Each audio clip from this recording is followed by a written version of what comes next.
maze bageni beza mwavutse aheza, mukabyarwa n'ababyeyi beza, mukagira ubukwe bwiza kandi mugahuza imiryango myiza.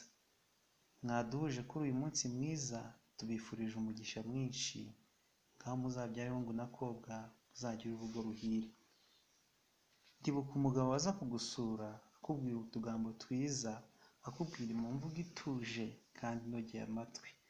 Warishimye hanyuma ushisha wumva. Ndibuka igihe yakubwiraga ngo ngwino sandura indindi sereri, ngwino mwari uzira umwanda, ngwino kirezi kizira icyasha n'icyaha, ngwino menyo yuje inono n'inani, ngwino musaya wahaze gusahira, ngwino mwari mwiza uteye neza nk'umukindo wa Kacyiru.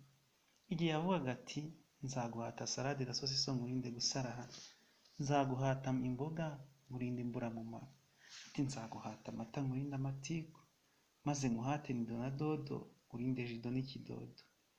Maze rero bageni beza, mbifurije ko imboga yanyu yahora itamba imitavu, maze uruhimbi rukazira uruhumbu. Narasoza rero, hari ibyo umugeni atinya, hari n'ibyo umukwe atinya. Kamere ku mukwe. Umukwe atinya inzara, inzara igatinya ubugari, ubugari bugatinya amenyo, amenyo agatinya amabuye, amabuye agatinya inkuba, inkuba igatinya umuriro, umuriro ugatinya amazi, amazi atinya ifu, ifu itinya umwuko, umwuko utinya umugore, umugore atinya guharikwa. Mugabo mwiza rero, ufite ibituza by'ibigarama bishyuha kurusha amatora ya Dodoma, ukagira amasosa yingayinga musinga mu ijuru rya Kamonyi, uzarinde umugore wawe kumuharika.